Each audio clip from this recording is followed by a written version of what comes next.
د کہانی شروعات د فیډک ویمر نومي د غریب هلک نه کیږي چا په کارخانه کې کار کو د خپل سبق جاري غوښتل خو ولې چې داغه د کور حالات څه خراب دي د وجې دا ممکن نو د وړو کارونو سره بوکسینګ سره هم د حج نصیبه شوق چې دغه شوق د پوره کولو لپاره د په یو وړو کې غونډه کلب کې خپل ټریننګ کو د سره وای چې د اوس لغونته کې بوکسینګ هم ورته روز د دې کلب ته یو نوی ټرینر راشي کوم چې یو ښه ټرینر سره په نیپولا سکول کې استاد هم ځان سره د خپل سکول والا هم را بستلو چې په غلکانو کې د هلک جګړه هغه د فیډک سره کېږي فیډک د هلک مقابله په زبردستۍ سره وکړي چې څنګه هغه ټرینر سخت متاثر شي خو دې سره دغه جګړې دا شرط چې باغې کې به خامخا مخالف کلاړي را غورځول وي خو ولې چې فیډک رحمدلو دې د وجه هغه لوبه وبېلي دغه مقابله بیلل ضرور و خو دې سره د ټرینر زړه هم ګټلو هغه ټرینر دلته مشورې ورکړي وی چې ته دا غواړي چې په نیپولا سکول کې داخله والي نو هغه لږه کولې شمه او چې کله ته باغې کې تعلیم مکمل کړي او یو غټ افسر ولګي نو دې نه پستاله په خپل ټوجن کې چرته پیسو فکر کول نه وي خو په دې کې مسله دا و چې د پلار د جرمنیانو سخت خلاف او هم دا وجه و چې هغه د په کاغذونو باندې د سخت کولو نه انکار وکړي فیډک د خپل خوب د پوره کولو لپاره په کاغذونو باندې د پلار جعلي دستخط وکړي او د خپل کور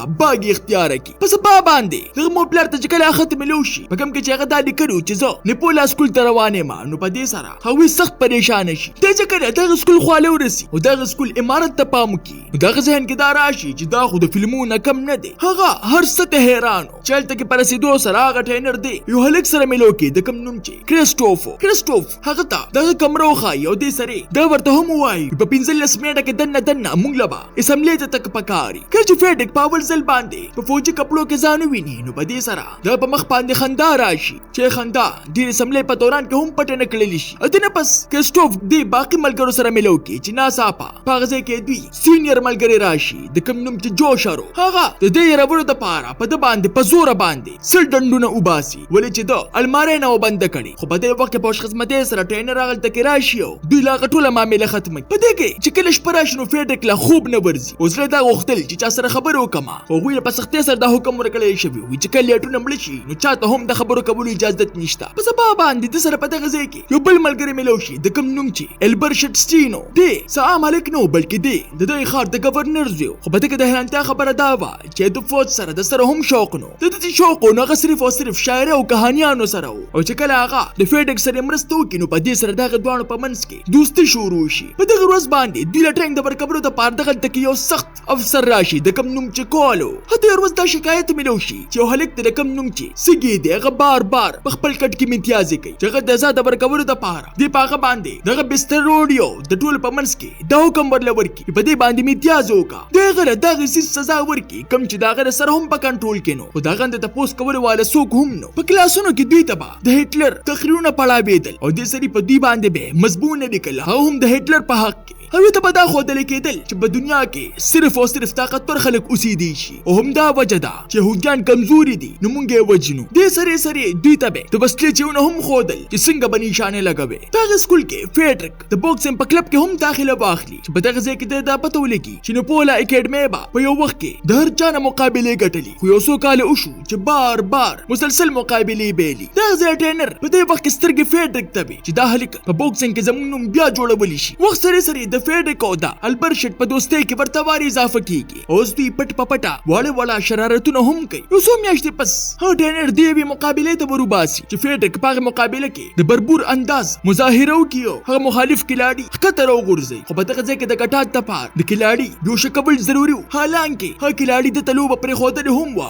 په دې وخت دی په سوچ کلاړ چې خدا ځل دی د ګټات په لالچ کې هغه لا د پاس داسې وخل ورکی چې بهوش کی په دې سره غلطه کې موجود ټول پټول خلک د لاسونو پړقي خو د ټول نه خملګری البرشت په دې باندې لغونته کوم خوشاله نو دا خیالو چې انسان کله په خپل باندې خپل شکست قبول کړي نو بیا دغه وخل ناجیز دي دغه ځکه افسران د فیډک تعریف وکړي خو البرشت هغه اني تودري یو دا خبره ورته وکړي ته هم د دې د خلکو بشان ورته بار به رحم کېږي په سبا باندې سګینو می هلک بیا په خپل کټ کې امتیاز وکړي چې دا ځل هغه مشر هلک هغه دم کې ورکبل شروع کړي ته مال پیسې راکګینه دا خبره بیا ټرینر تو کما په دغه ورځ باندې دوی سره یو وخت حادثه وشي کله چې ټرینر دوی ته د کرنیټ د چلولو چل خای. په دې وخت کې هغه د هلک د لاس وغورځيږي چې په دې سره ټرینر د غزې نه باغ اختیار کوي او هلکان هم د غسی پرګدي چې په دې وخت کې سګي خپل غیرت راخکار کوي د کرنیټ د پاس اسمبلی چې په دې سره یو داسې دماکو شي د سره وجه چې دغه د وجود ټوټه په هوا کې والوزي. په دې سره هغه کې موجود ټول پټول خلک حیران پاتې شي چې هلک کم چې په نظر کې د ټول نه کمزور او هغه کې د څومره غیرت پروت. هغه لا د جنازې په وخت کې نشانه حیدر ورکړي شي او صرف یو څو ورځې پس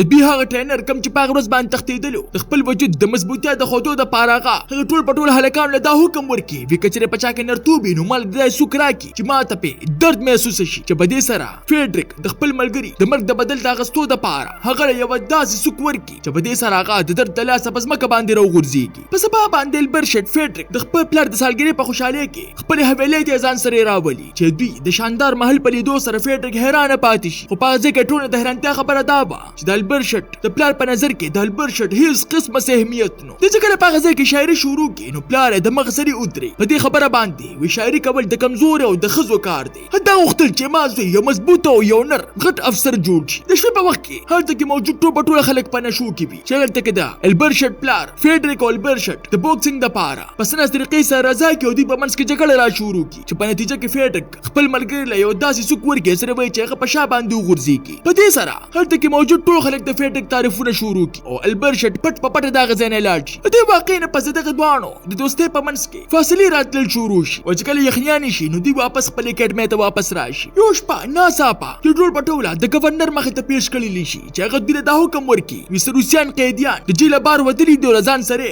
بلها وسله هم بار کړی دا زمون بیګونه عوامه وجل. پرې سره هغه هلکان زر زر ټوپک را بار کی او چې کله هغه کسانو ته په نظر راشي د مخ سره دزته نه پورته کی لغه د وخت پس دوی چې کله د کسانو خاله ورشي نو غلطه کې دوی په خپل سترګو باندې یقین ناراضي ولې چې هغه قیدیان نو بلکې د دوی غونته کې معصوم هلکانو چې دا واقعیات د دې زړه مات. البرشت د یو زخمی هلک د بچ کولو کوشش شروع کی چې په دې وخت کې د پلار هلته کې راشي او دا هلک دس پورته کی چې دی د خپل پلار د درندګۍ په لیدو سره دغه نه پس لکه نور هم نفرت را پیدا شي. په دې کې د فریډریکو د هلک په منځ کې جګړه را شروع شي د سره وجه چې هغه د آزاد ورکولو د پاره د سلور شي غنټو د پاره په جیل کې بند کړی شي. هڅه کوي واپس راشي نو غته هله د ټول حقیقت په باره کې پته ولګي. د مضمونو په کلاس کې د ټولو ته په یخنیانو باندې د نظم د لیکلو د پاره ویل شي او چې کله د نظم د ویلو په وخت کې د البرشت نمبر راشي او هغه خپل نظم را شروع کړي نو په اول کې هغه صرف او صرف د موسم خبرې کړې وي خو بیا ناڅاپه هغه داسې خبرې پکې لیکلې وي چې هغه د جرمنیانو د نظریې خلاف وي. خو پکې خبرې کړې وي چې دوی ټول پټوله بې ګناه خلک وجي چې په دې سره د استاد د مغزه د پرنسپل دفتر ته بوزي. هلته کې هغوی د پلار هم راغواړي او هغوی د په سختۍ سره دا حکم ورکړي چې په سبا باندې یو بهترین نظم ولیکا. خو البرشت ورته هم په غزه کې انکار وکړي زه په خپل الفاظو سره هم هغه څه ولاړې ما لکه څنګه چې برسره زه د مخکې نه ولاړې ما. په دې سره فریډریک د سخت غوسه شي وی اخر ته څه ضرورت چې دا خبره دی هغوی د وړاندې نه کولې چې په خبرو کې دوی دوه یو بل سره په جګړه شي خو بیا ناڅاپه یو بل ځان تر نږدې کې او په جړا شي. په سبا باندې د ټریننګ د کلاس په دوران کې د ټول پټوله د یو خواله بوتل شي د پاره چې تاسو به یو سری باندې وردن نه کېږي او په بل باندې با تاسو له بار ته راتګوي. هلته کې موجود ټول کسان په نمبر باندې ور روان شي او چې کله د البرشت نمبر راشي نو هغه اوبو ته ټوپ کی او د اوبو په منځ کې د قسطو درېږي. فریډریک د ماسري پوه شي چې د ځان د مړ کولو والده د وجه هغه د ووري ماتول شروع هغه وره دومره کلکه وه چې هغه د خپل ملګري د پاره سم اونکللی شي او هغه د سترګو د روان دینه په جبر اوبو کې ډوب شي. په دې سره د فریډریک د هر څه زړه موړ شي او هغه په دغه شپه باندې لغونته کې هم خوبونه کې هغه د خپل ملګري په حق کې یو نظم ولیکي خو چې کله دی د پرنسپل خواله یو سینو هغه دا نظم په اخبار کې د ورکوو نه د انکار وکړي ولې چې هغه د غوی په نظر کې هیرو نو بلکې خودکشي کړې وه. کله چې د البرشت پلار ته دغه د زوی د مرګ خبر ملو شي نو هغه په جړا کې خپلې ښځې ته بیا دا خبر وکړي وی افسوس مونږ یو کمزوري زوی پیدا کړو. بل خوا د ملګري غم فریډریک ورته واره کمزوري کوي او دې سره دغه د ټول نګټه مقابله هم را روانه وه. د مقابله پر ورځ باندې د دې ښار گورنر هم په دغه ځای کې موجود او چې کله د فریډریک دغه د خندا ته پام شي نو په دې سره هغه له سخته غوسه ورشي. هلاول خټه مقابله هغه سره شروع کړې وه خو بیا ناڅاپه چې دغه کله خپل مشران ته پام شي چې دوی خو ست خوشاله دي نو په دې سره د غیر عادي ناڅاپه بدل شي هغه د قسطه دا کې د روان خپل ځان کمزوري کی ولې چې هغه خپل افسران باقي خوشاله ونه غوښتل ولې چې د په نظر کې هغه د ملګری قاتلانو هغه اخر دغه میچ وبېلی چې په دې سره د نوپوله اکیډمي والا د ټول وړاندې نه د بیزته کوو نه پس د سخت سزاګانې ورکړو بیا د اکیډمي نه هم وباسي دې خپل ټول سامان را واخلي او د خپل کور په اړه باندې روان شي. خو دې سره دا سوال هم پاتې شي چې آیا تاسو په ژوند کې داسې ملګری شته د کم د پاره چې تاسو دومره غټه قرباني د ورکولو د پاره لپاره تیار یې. د دې خبر جواب تاسو مال په کمنټ کې راکړئ او تاسو ته نن کہانی څنګه ولګیدا دا ته هم په کمنټ کې وایي. او که تاسو نور هم داسې کہانی کتل غواړئ نو زموږ دین چینل آی موویز پښتو 2.0 د سره هم سبسکرایب کړئ. ملاوي ګوبا په نوې ویډیو سره مال راکې اجازت. بای بای.